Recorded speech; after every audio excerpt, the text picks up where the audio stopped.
আমি কোকৰাঝাৰ জিলাৰ লুংচুং অঞ্চলৰ এই কদমগুৰি অঞ্চলত আছোঁ। ইয়াত আমাৰ আজি মেলেৰিয়া প্ৰদূষিত অঞ্চল হিচাপে ইয়াত গোটেইখিনি আমি মাছ স্কেলত টেষ্টিং আৰম্ভ হৈছে। ইয়াত আমি দেখিছোঁ যে 160জন এতিয়া টেষ্ট কৰোঁতে 44জনৰ পজিটিভ পাইছে। আৰু ইয়াৰ আৰু এটা লক্ষণ দেখা গৈছে যে পজিটিভ থকা লোকবিলাকো তেওঁলোকৰ জ্বৰ হোৱা নাই, তাৰমানে তেওঁলোকৰ ৰেজিষ্টেঞ্চ পাৱাৰটো বেছি, ইয়াত অভ্যস্ত হৈছে, কিন্তু তেওঁৰ গাত মেলেৰিয়া আছে। গতিকে এইখিনি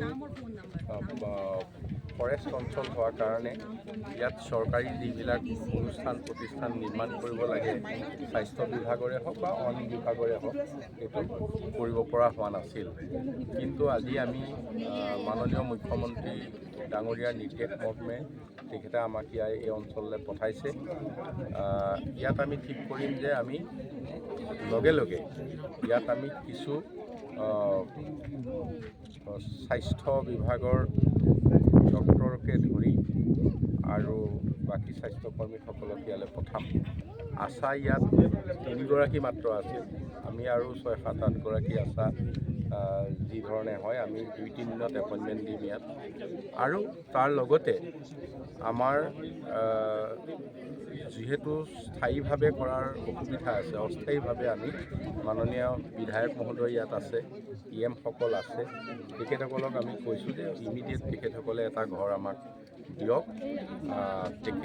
আমি তাত এই যিখিনি ডক্টৰকে ধৰি স্বাস্থ্যকৰ্মী পঠাম, তেখেতসকলে কাম আৰম্ভ কৰি দিব।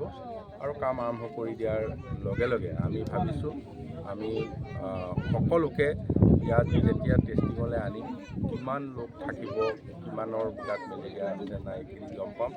আৰু পৰ্যাপ্ত পৰিমাণৰ ঔষধ আৰু অন্যান্য সামগ্ৰী আমি ইতিমধ্যে ইয়াত দিয়া আৰম্ভ কৰিছোঁ। বাকীখিনিও আমি 2 দিনতে দি আদায় কৰিম।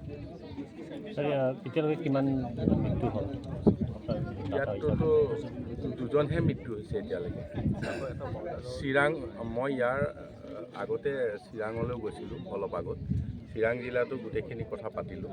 তাতো তেনেকুৱা 9টামান চাব চেণ্টাৰৰ জেগাটোত যথেষ্টখিনি লোকৰ ঠিক এনেধৰণৰ ব্যাপকভাৱে মেলেৰিয়া হৈছে। তাতো আমি সেইধৰণে ব্যৱস্থা লৈছোঁ। ইমিডিয়েট 2জন CSO এটা চাব চেণ্টাৰত, MPW আৰু অন্য ডক্টৰ সেইধৰণে আমি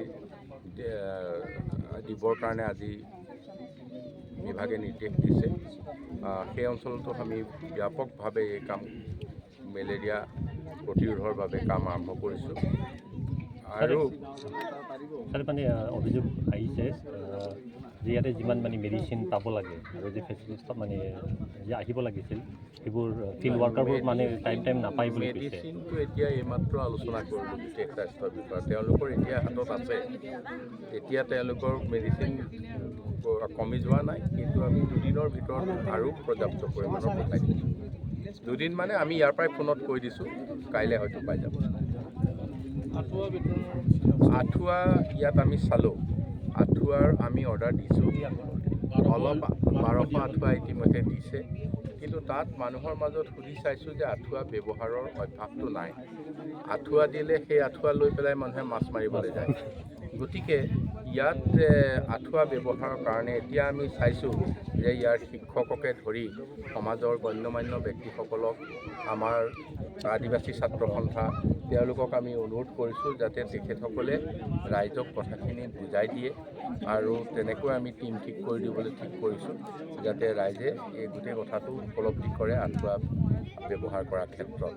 আৰু সদ্যহতে মহ প্ৰতিৰোধ কৰিবৰ কাৰণে অন্যান্য যিকেইটা উপায় আছে সেইকেইটা উপায়ো আমি লৈছোঁ, ঔষধ স্প্ৰে কৰাকে ধৰি। গতিকে আমি ভাবিছোঁ ইয়াৰ যিটো প্ৰতিচ্ছবি আমি 15 দিনৰ ভিতৰত আমি ইয়াৰ পৰিৱৰ্তন আনিব পাৰিম।